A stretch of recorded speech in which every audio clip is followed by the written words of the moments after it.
sounding good. I don't even think you can hear me. I should get like a microphone or something. Should I use this as a microphone? Hey.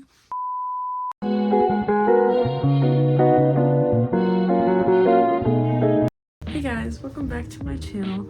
Oh, it's been a little bit and I haven't been posting once a month like I said I was going to. As things happen, time has escaped me due to the holidays and just life reasons. It's finally 2025 and one of my goals this year is to actually post on YouTube more and focus on my editing account because I think it's something that's really important for me to put a lot of my energy into, and I just wanted to provide more tutorials for you guys.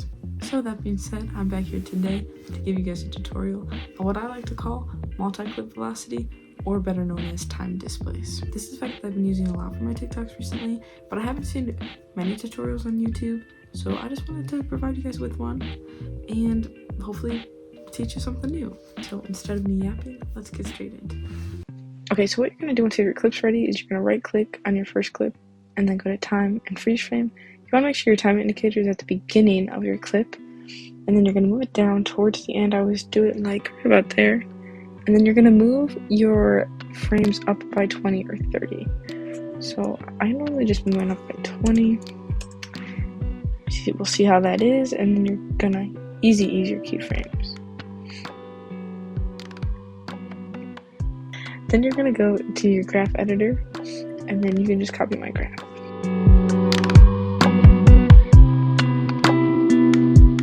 Okay, so then it is a little choppy right now, and we don't like that. So we're going to make it a little bit smoother. You're going to go to this frame blending column right here and double click this box, which is the frame blending tool, and frame blending effect, I should say. And then it's going to take a second just to render out so you can like watch it in full, but it does make it a lot smoother, and I love that effect. It literally works wonders. And yeah, that's pretty much it for the effect in itself. And I'm just going to do this second clip so we just have two to look at.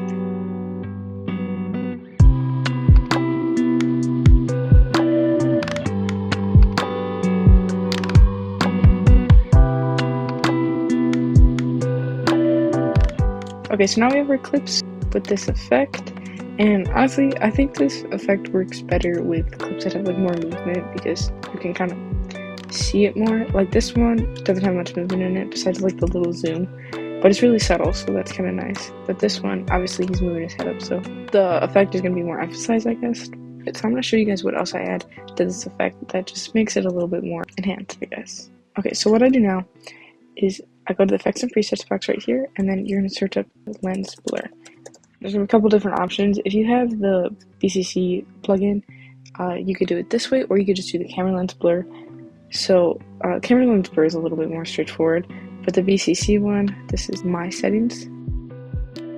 And then you're going to click on the stopwatch in the beginning of your clip.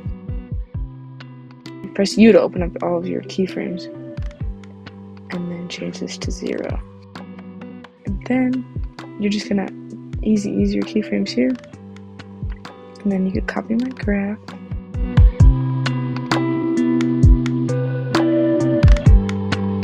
and obviously you could play around with the graph too if you want it a little bit slower or a little bit faster.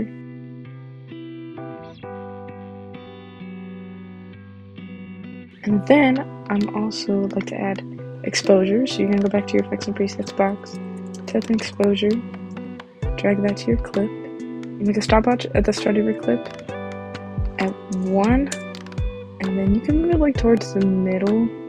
I always try to do it about around the time the lens blur ends, and then just change it to 0, and then click U again to see your keyframes. Ease those, and for this graph, all you do is just drag this top one down like that. That's all I do, and it creates a nice, really sharp exposure effect. Okay, and then you can Command C those and add or copy those effects and then add it to your next clip. And then I also forgot to mention that you can move all these keyframes up a little bit, like 1 frame before your clip starts, just to make it a little bit more smooth too. Okay, and that's pretty much it.